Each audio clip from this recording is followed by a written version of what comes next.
नमस्कार दोस्तों, logic rake channel के एक और वीडियो में आप सभी का स्वागत है। तो दोस्तों आज हम वीडियो जो देखने वाले हैं वो भाई इंडियन रेलवे से रिलेटेड वीडियो है और 7 ऐसे टेक्नोलॉजी हैं इंडियन रेलवे में जिसमें से आप में से बहुत सारे कम लोग जानते होंगे। ये भाई वीडियो देखने के पहले, वीडियो देखने के बाद आप लोगों में से काफ़ी लोगों को ये पता लग जाएगा जो कि 7 ऐसी टेक्नोलॉजीज़ हैं जिनके बारे में बहुत कम लोगों को पता है। तो आज इसी के बारे में ये मतलब वीडियो है इसी से रिलेटेड और इसी के बारे में बताएँगे। तो ये फेमस चैनल का वीडियो है टेक बर्नर का, तो उनको आप लोग जानते ही हो। तो उन्हीं का ये वीडियो है और उनका ओरिजिनल वीडियो का लिंक जो है आपको डिस्क्रिप्शन में मिल जाएगा। तो शुरू करते हैं वीडियो, और वीडियो शुरू करने से पहले चैनल को सब्सक्राइब कर लेना और बेल आइकन प्रेस कर देना ताकि मेरी वीडियो आप लोगों को मिलती रहे। तो करते हैं वीडियो स्टार्ट और मिलते हैं वीडियो के एंड में।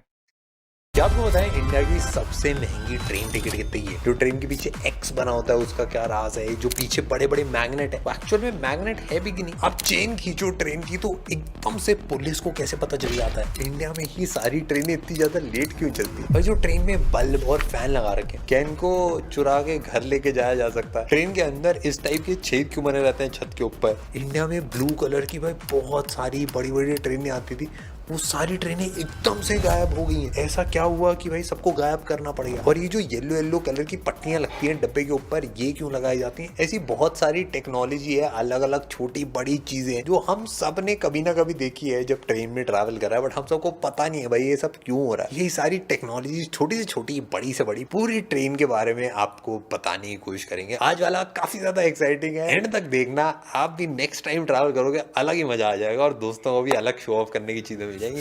Let's go. इंडिया का जो रेल नेटवर्क है वो दुनिया का 4th लार्जेस्ट और काफी ज्यादा पुराना भी है। इंडियन रेलवेज 1853 में बना था। 68,000 किलोमीटर तक ये फैला हुआ है। 22,500 से भी ऊपर ट्रेन रोज चलती हैं। 24 मिलियन लोग रोज ट्रैवल करते हैं इन ट्रेनों से, और उसके साथ साथ 203 मिलियन टन का सामान रोज इधर से उधर करा जाता है। ये हमारी कंट्री की एक बहुत बड़ी लाइफलाइन है। ये ट्रेन के पीछे तो अलग अलग जो बड़े बड़े मैग्नेट लगाए जाते हैं, ये एक्चुअल में मैग्नेट है ही नहीं, इनको साइड बफर बोला जाता है। देखने में मैग्नेट जैसा लगता है कि भाई दोनों डब्बों को यही चिपका के आपस में एक दूसरे से जोड़ के चल रहे हैं, बट एक्चुअली चिपकाने का काम ही नहीं करते। ये सस्पेंशन की तरह काम करते हैं, जैसे हमारी बाइक के अंदर और गाड़ियों के अंदर सस्पेंशन होता है। और जोड़ने का जो एक्चुअल काम है वो स्क्रू कपलिंग होती है। बेसिकली 2 हुक लगा लेते हैं बीच में, वो ये काम करती है। बट आपने देखा होगा ये सारा हटा दिया, अब है ही नहीं वो सिस्टम पूरा। अब बीच में एक सिंगल बफर रहता है, और ये चेंज इसलिए करा गया कि जो 2 साइड बफर रहते थे तो उससे दिक्कत होती थी कि भाई जब ट्रेन जब भी एक्सीडेंट होता था या फिर पटरी से उतरती थी तो डब्बे एक के ऊपर एक चढ़ जाते थे और एक्सीडेंट थोड़ा ज्यादा खतरनाक होने के चांसेस रहते थे। बट जब भी बीच में अगर लगता है तो इससे साइड बाय साइड डब्बे गिरते हैं, तो अगर डीरेल भी होता है तो एक्सीडेंट ज्यादा बड़ा नहीं रहता। हमने ऐसे बल्ब लगे देखे हैं, पंखे लगे देखे हैं, अब सबका मन करता है कि भाई निकाल के घर ले जाए क्या। पहले क्या करते थे लोग ना, उठा के ले भी जाते थे, पंखे उठा के ले गए, लाइट उठा के ले गए, मग्गा उठा के ले गए। तो मग्गे से तो आप धो लोगे, बट लाइट आपका धोती। जैसी एक तो लाइट आप निकालो उसमें रिस्क बहुत ज्यादा रहता है, क्योंकि ये जो करंट होता है वो डीसी करंट चलता है। अगर आपके कोई तार चिपक गई तो आप एक लाइट के चक्कर में आपकी बत्ती गुल हो जाएगी। और घर पे पंखा लाइट आप ले भी जाओ वो चलेगा नहीं घर पे, क्योंकि वो डीसी पावर पे चलता है। और डीसी पावर जो कार की बैटरीज में यूज होती है, ट्रक की बैटरीज में यूज होती है, वो सिमिलर पावर होती है। और ट्रेन में भी आप बोलोगे यार ये ऊपर तारें तो लग रखी हैं, बट उन तारों से एक्चुअल लाइटें नहीं जलती। पूरी ट्रेन में पीछे एक जनरेटर कार जो होती है उसके अंदर सारा माल मसाला होता है, उससे एक्चुअल बिजली आपके सारे डब्बों तक पहुंचाई जाती है। एक चीज और नोटिस करी होगी आपने कि भाई रात में फोन चार्ज करने से मना करा जाता है ट्रेन के अंदर। आपको लग रहा हो रात में ऐसा क्या हो रहा है? हमारी जितनी भी अप्लायंसेस हैं, जैसे मोबाइल्स हैं, लैपटॉप्स हैं, इन सबको एसी करंट से चार्ज करने के लिए बनाया जाता है। बट जब इनको डीसी में लगा दिया जाता है, जो रेलवे में आता है, इसमें होता है कि हीट भी थोड़ा ज्यादा प्रोड्यूस कर सकता है और हो सकता है आपका फोन खराब भी हो जाए और हो सकता है फट भी जाए। तो इसीलिए रात में अवॉइड करने के लिए बोलते हैं। थोड़े थोड़े टाइम के लिए डीसी से चार्ज करने में कोई दिक्कत नहीं। ज्यादा लंबे टाइम तक अगर आप डीसी करंट से अपना फोन चार्ज करते हो या लैपटॉप चार्ज करते हो, आपका फोन भी डैमेज हो सकता है और आसपास वाले लोग भी डैमेज हो सकते हैं। ऊपर की तरफ आपने देखा होगा भाई स्पीकर के ना ऐसे छेद से बना रखे हैं भाई, गोल गोल से। समझ नहीं आता लोगों को भाई गाना तो इससे कोई व्यवस्था नहीं है, अनाउंसमेंट हो रही है, अनाउंसमेंट कहीं और से सुनाई दे रही है। ये स्पीकर जैसी चीज असल में रूफ वेंटिलेटर है। जब भी लोग इकट्ठा हो जाते हैं चीजें एकदम बढ़ जाती हैं, ये रूफ तक वेंटिलेशन पहुंचाने के लिए काफी ज्यादा काम आता है। तो गर्म हवा जितनी भी होती है ऊपर जाती है। कभी भी आपने दूध उबाल के दूध फाड़ के देखो तो ऊपर चिपकता है मस्त। आपको लग रहा हो भाई बाहर कैसे निकलती है, बाहर की जगह ना छोटी छोटी छतरी बनाई जाती है डब्बों के ऊपर, उनके थ्रू ये हवा बाहर निकलती है। आप बोलोगे छतरी ही क्यों होती है, ये खाली छेद करने से भी तो बाहर निकल सकती थी। छेद करने से दिक्कत ही आती है कि ऊपर से बारिश भी अंदर आ सकती और बाहर से फेंकी चीजें भी अंदर आ सकती। ये जितनी भी ट्रेनें बनाई गई हैं इनको बहुत सोच समझ के इतने सारे पैसेंजर्स के लिए बनाया गया है और ये सालों सालों तक चलती हैं, तब भी ये खराब नहीं होती। तो एक्चुअल भाई थोड़ी टेक्नोलॉजी इन सब में यूज करी गई है, जो भाई अभी तो स्टार्ट ही करी है हमने। कभी आपने सोचा है कि जो चेन होती है हर डब्बे के अंदर, इस चेन को खींच के भाग जाए तो क्या होगा, किसको क्या ही पता चलने वाला है। और ये चेन बनाई भी क्यों है, देखो ये चेन इमरजेंसी की तरह बनाई। आपकी ट्रेन छूट रही है ये इमरजेंसी नहीं है या फिर आपके घर वाले पीछे रहे वो भी नहीं, बट बेसिकली कोई भी करंट लगा, कोई भी गिरने का चांस है या फिर कुछ भी मिसहैपनिंग होने से बच जाए या फिर हो गई है तो उसके लिए चेन बनाई गई है। पर काफी सारे लोगों को लगता है इसको खींच के भाग जाएंगे तो पता नहीं चलेगा। जैसे ही ये चेन खींचती है अंदर से शायद आपको बिल्कुल ना पता चले भाई कौन से डब्बे में किस बंदे ने चेन खींची, और डब्बे के बाहर एक वाल्व लगा होता है। जैसे ही चेन खींचती है वो वाल्व नीचे हो जाता है और बहुत जोर से गैस निकलने की आवाज आती है, और जो ट्रेन का ड्राइवर होता है वो काफी तेजी से हॉर्न बजाने लगते हैं ताकि पुलिस वुलिस आसपास के सारे लोगों को पता चल जाए कि भाई चेन खींची गई है। उनको भाई देखना है, चेक करना है कोई एक्सीडेंट हुआ, कोई दिक्कत तो नहीं होगी। और जैसे ही उनको पता चलेगा, स्टेशन यहाँ पे रुकने नहीं वाली थी ट्रेन, वहां पे चल के जाना पड़ता, खींच दी, वहां पे भी पकड़े जाने के बहुत ज्यादा चांसेस है। एक आवाज आपको सुनाता हूँ,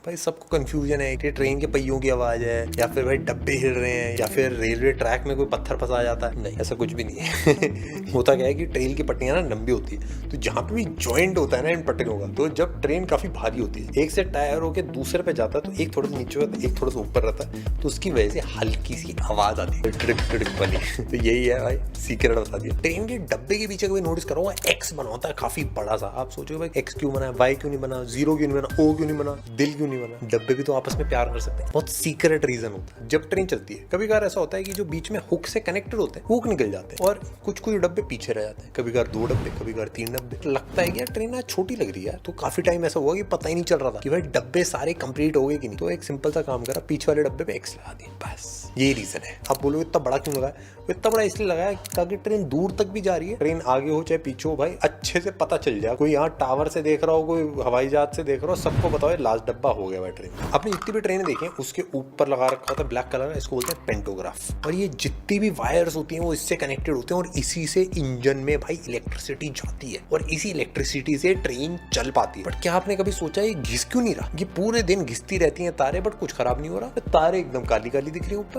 इसका एक बहुत सीक्रेट रीजन है, ये जो स्ट्रिप होती है ना ये बनाई जाती है कार्बन से। राख जैसे ही ब्लैक कलर का कार्बन रहता है एंड वो बहुत ज्यादा सॉफ्ट होता है, तो जब वो तार से टच होता है तो तार पे हल्का हल्का ब्लैक ब्लैक लगाया जाता है, इसीलिए ये भैया भी ब्लैक कलर के होते हैं, तारे भी ब्लैक हो जाती है। यात्रीगण कृपया ध्यान दें, दिल्ली से चल के झुमरी तलैया जाने वाली ट्रेन 6 मिनट 12 सेकेंड लेट है, कृपया प्लेटफॉर्म पर वेट करें। मतलब ऐसे कुछ होता है, मेरे को भी एग्जैक्टली याद नहीं है बट सिंपल अगर मैं बताऊँ यार ट्रेनें इतनी ज्यादा लेट क्यों हो रही हैं भाई, ये 12 घंटे 24 घंटे ट्रेन लेट आ रही है, आज की ट्रेन कल आ रही है। इसका ना बस एक रीजन नहीं है, इसके बहुत सारे रीजन है। सबसे पहली चीज जो इंफ्रास्ट्रक्चर है वो काफी पुराना है, काफी टाइम से चला आ रहा है एंड उसको बहुत ज्यादा बढ़ाया नहीं गया, क्योंकि उसको बढ़ाने के लिए जगह चाहिए। पर आसपास ट्रैक के कहीं गाँव है, कहीं कुछ और जगह है, कहीं कंस्ट्रक्शन करना काफी ज्यादा मुश्किल है। ऐसा नहीं है कि बस आप एक जगह पटरी लगा दो और दूसरी जगह रहने दो, पूरे रास्ते आपको पटरी लगानी पड़ती है, तब जाके एक्चुअल ट्रैफिक कम होता है और उसको मेंटेन करना, उसको फिक्स करना बहुत ज्यादा एक्स्ट्रा एडिशनल कॉस्ट भी है। दूसरा रीजन, इंडिया में हर जगह वेदर अलग ही चल रहा है भाई, दिल्ली का वेदर, मुंबई का वेदर कम ही अलग है एंड कभी कभार बहुत ज्यादा ठंड पड़ जाती है, कोहरा होने लगता है, कभी कभार बहुत तेज बारिश होने लगती है जहाँ पे रिस्की हो जाता है। देखो फ्लाइट में क्या है, आप बादलों के ऊपर उड़ रहे हो तो बारिश बरसात कुछ फर्क नहीं पड़ रहा। जब ट्रेन चलती है, ट्रेन को भाई एक्चुअल लैंड के थ्रू होते हुए जाना है। जो रेलवे का पूरा इंफ्रास्ट्रक्चर है वो काफी बड़ा है बट लोग और भी ज्यादा बढ़ रहे हैं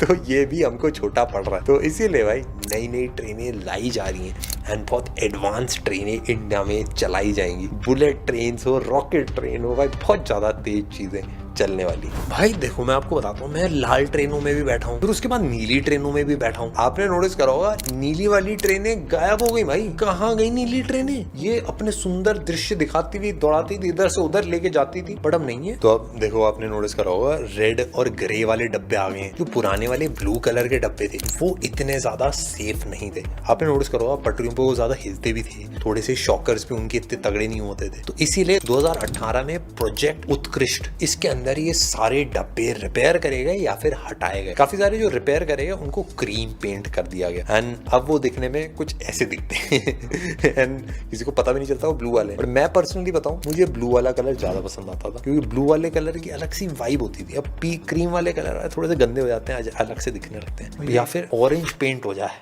तो मजा ही आ जाए।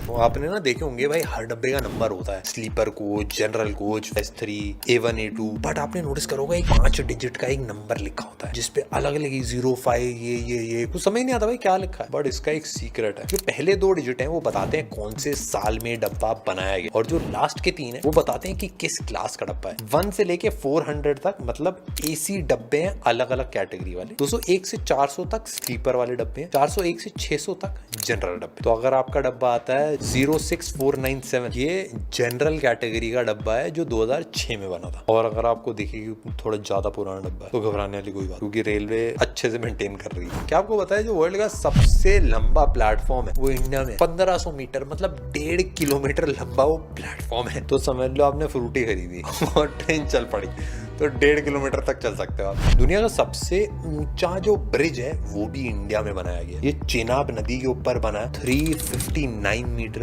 ऊंचा ये ब्रिज है। और ये ब्रिज पूरी तरह 2022 में कंप्लीट हुआ था। इसमें अगर आप देखोगे व्यूज जो है वो कुछ अलग से ही आते हैं भाई, थोड़ा सा खतरनाक तो लगता है भाई दूर से देखने। क्या आपको पता है इंडिया में सबसे महंगी ट्रेन टिकट कितनी? 20,90,000 रुपए। इस प्राइस में आप एक क्रेटा खरीद सकते हो, एक ड्राइवर रख सकते हो और पेट्रोल भरवा के दिल्ली से मुंबई खुद बैक सीट पे लेट के जा सकते हो, तब भी आपको शायद सस्ता पड़े। बट ये बनाई गई है महाराजाओं के लिए। इस पूरे ट्रेन के अंदर आपको एक लिविंग रूम, 2 बाथरूम एंड एक बाथटब मिलता है। आप समझ लो आपका घर ही ट्रैवल कर रहा है दिल्ली से मुंबई, ऐसा फील होता है। एक पर्सनल वैले भी मिलता है 24/7। आप रात में भी बोलो भूख लग रही है कुछ ले आओ यार, वो आ जाएंगे, सैंडविच आ जाएंगे भाई। आपको उतर के चाय नहीं लेनी पड़ेगी यार, चाय डायरेक्ट आपकी बाथटब में खुद भी पिला दें शायद। ये ट्रेन 6 रात और 7 दिन तक चलती है। दिल्ली से लेते हुए जाते हो उदयपुर, जयपुर, जोधपुर, यहाँ जगह रुकाती है, फिर आपको दिखाती है अलग अलग चीजें, फिर लेके जाती है मुंबई। ये बेसिकली काफी सारे जो फॉरेन टूरिस्ट होते हैं जिनको लग्जरी वाला एक्सपीरियंस चाहिए ट्रेन के अंदर का, उनके लिए काफी है।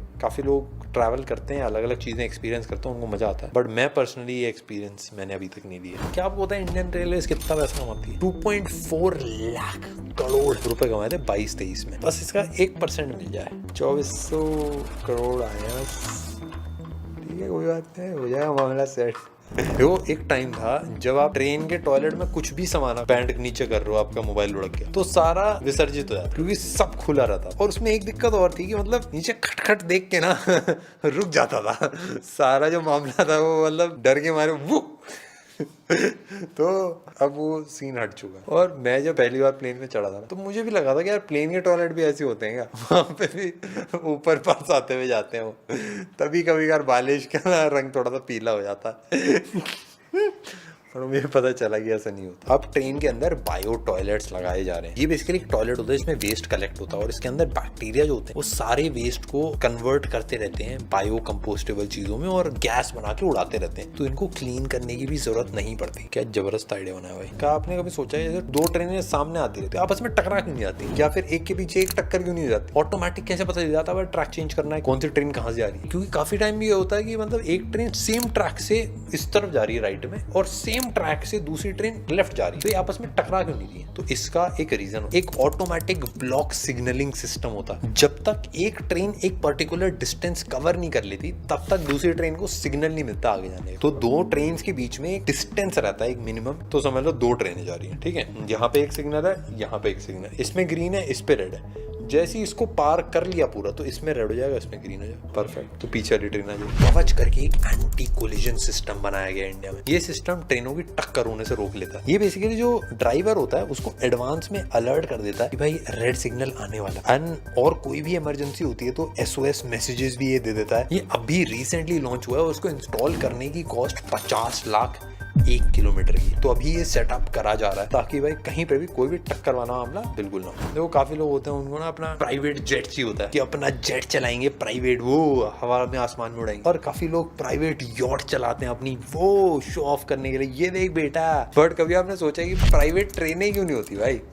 और एक ट्रेन की कीमत कितनी? तो एक ट्रेन की कीमत 60 से 70 करोड़ रुपए। अभी जो वंदे भारत बनाई जा रही है वो 110 से 120 करोड़ रुपए की है। तो हम पूछते हैं ना ये गाड़ी लेने आते हैं भाई कितना देती है यार? बाकी सब सही है, बढ़िया है, दिखने में बढ़िया है, गेयर वेयर बढ़िया है, देती कितना है? सेम ट्रेन के लिए पूछना होता है भाई कितना एवरेज दे रही है। आपने कभी सोचा? एक ट्रेन में 1 किलोमीटर चलने के लिए 4 से 10 लीटर तक डीजल खर्च होता है और ऑफकोर्स बिजली भी। जो फास्टेस्ट इंडियन ट्रेन है अभी तक जो लॉन्च हुई है, Vande Bharat, 180 kilometre per hour की स्पीड से चलती है। आपने नोटिस करो ना ट्रेन के डब्बों में से रेड स्ट्रिप्स लगी रहती है, उनका क्या मतलब है? हर कलर एक अलग डब्बे को मार करता है। जो ब्लू कलर की स्ट्रिप्स होती हैं वो अनरिजर्व डब्बों की होती हैं, और किसी में अगर येलो स्ट्रिप है तो किसी एक फिजिकली एबल्ड पर्सन के लिए अलॉटेड होता है। 139 इस नंबर पे अगर आप कॉल करते हो, समझ लो पंखा नहीं चल रहा है, समझ लो खिड़की नहीं खुल रही है, बंद नहीं हो रही है, आपका चाय पानी नहीं आ रहा है, या फिर सबसे बड़ी दिक्कत आपने टिकट ले रखी है बट कोई और भाई आगे बैठ रखे हैं, वो बोल रहे हैं कि मेरी टिकट है और उन्होंने कोई दूसरी फोटोकॉपी दिखा, तो आप इस नंबर पे कॉल करके अपनी टिकट दिखा के PNR नंबर शेयर करके सारे काम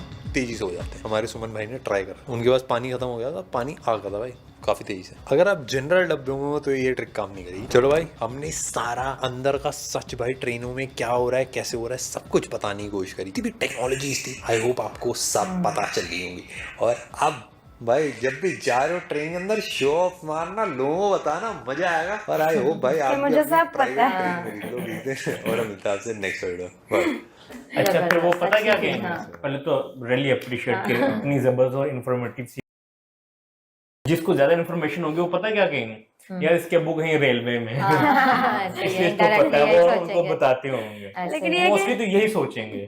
लेकिन ये कि काफी अच्छी थी बट इन्फॉर्मेशन उसको के क्या लिहाज पता से। टेक बर्नर की वीडियो देख के आया है। बहुत अच्छी वीडियो थी, बताने का स्टाइल भी बड़ा अच्छा था, नोटी से स्टाइल में इतनी सारी इन्फॉर्मेशन जो है ना इन्फॉर्मेशन वो हमें यार दे और दी। सच में ऐसी बहुत सी इन्फॉर्मेशन थी जिसका हमें बिल्कुल नहीं पता। मतलब कि वो देखी हुई थी लेकिन वो पता नहीं था कि उसका क्या काम है। टॉयलेट का जैसे हमें पहले बचपन में लगता था मुझे भी जैसे ऐसे लगता एरोप्लेन है वो किसी मतलब जंगल से गुजर आए हैं सारे, मतलब जैसे ट्रेन का सारा कुछ पटरी पे है बता रहे होते थे ना ट्रेन का पटरी नजर आ रही है नीचे से। ऐसे ही आनी ट्रेन। लेकिन वाकई यार एक भाई ने काफ़ी एक इंटरेस्टिंग वीडियो बनाई है, क्योंकि ये एक ट्रेन के एक बड़े बड़े राज हैं जो कि एक बचपन से हम देखते आए हैं। और एक जब एक ट्रेन में चढ़ते थे तो ये चीज़ें एक हर बंदे के एक माइंड में घूम रही होती थी। खास करके जो भाई ने बताया ना, जैसे वो एक ऐसे एक खड़क खड़क करके ट्रेन जाती है, उसका राज आज मालूम हुआ है यार। सबसे एक जो टिकट वाली उन्होंने बात बोली है ना और महाराजा एक्सप्रेस की बात की है, तो वो वाकई यार बहुत ज़्यादा एक लग्जरी ट्रेन है। उसमें तो एक ट्रैवल आप कर लेना, एक इंडिया में आप बहुत सारी एक फोर्ट दे सकते हैं, एक फॉरेनर के साथ एक घूम सकते हैं और वहाँ पर एक बहुत इंजॉय भी एक कर सकते हैं, क्योंकि एक उनका काफ़ी प्यारा एक वेलकम भी किया जाता है। लेकिन बाकी एक आ जाए तो बहुत से एक ऐसे माइंड में, इंसान के माइंड में ना, जो भी जाकर बैठता है तो वो इधर देखता है कोई चीज़ है इधर है, तो उसके माइंड में ये चीज़ें एक चलती रहती है। अब सबसे ज़्यादा एक एक्सीडेंट होते हैं तो उसको अब देख ले कि कैसे एक मैनेज किया जाता है। वो जो एक कैसे एकदम से साथ आके लगते थे, हम तो यही समझते थे कोई मैग्नेट है ना। हमेशा से मेरे लिए एक जो है ना इंटरेस्टिंग चैप्टर जो है वो रहा है। बहुत सारी चीज़ें जो है वो मुझे पता होती हैं, बहुत सारी चीज़ें जो है वो हमेशा की तरह नई जो है वो मुझे पता चलती है। और इवन के मुझे जो है ना ज़िंदगी में first time double decker train का भी है ना वो इंडिया से पता चला था।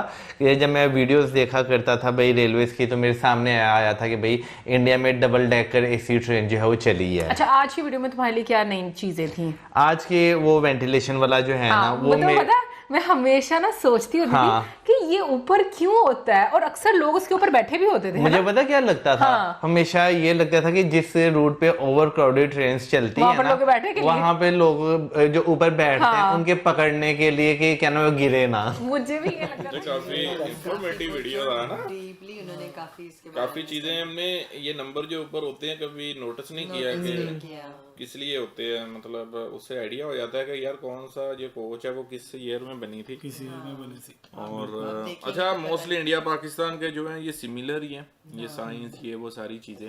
और बाकी ये है कि इंडियन ट्रेन्स अभी बहुत ज़्यादा एडवांस हो चुकी हैं, जैसे कि वो टॉयलेट्स का उन्होंने बताया कि सिस्टम हमारा अभी भी वही है, हमारा नीचे तो वही नीचे से है। पत्थर जाते हुए नजर आ रहे होते हैं मतलब तो कई दफा होता है कि पत्थर नीचे से ऊपर ना आ जाए।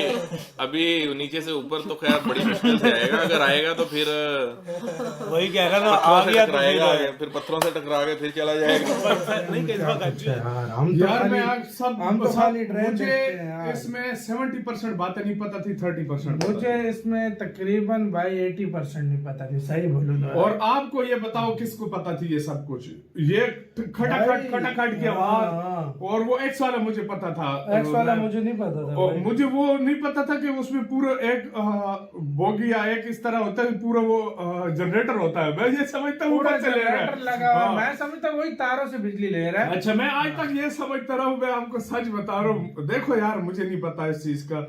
हमारे पाकिस्तान में अब भी ऐसी ट्रेनें हैं, जब भगने जाओ ना तो नीचे सब कुछ पटरी नजर आ रही है। ट्रेन इधर गाड़ी खरीदने के पैसे नहीं, प्राइवेट ट्रेन की बात कर रहे हैं। और यार वाकई मैं ये चीज ना एक दफा मेरे माइंड में बहुत टाइम पहले आया था कि लोग यार प्राइवेट जेट और इतनी महंगी महंगी गाड़ियां, यॉट्स वगैरह खरीदते हैं, कोई ट्रेन क्यों नहीं खरीदता प्राइवेट, ठीक है, बट इतनी बड़ी ट्रेन का करे भी क्या कोई खरीद के, मतलब एक स्मॉल चीज होती है ना, जैसे कि जेट हो गया, ठीक है, लग्जरी में आ जाता है, ट्रेन की तो लग्जरी होती है ना।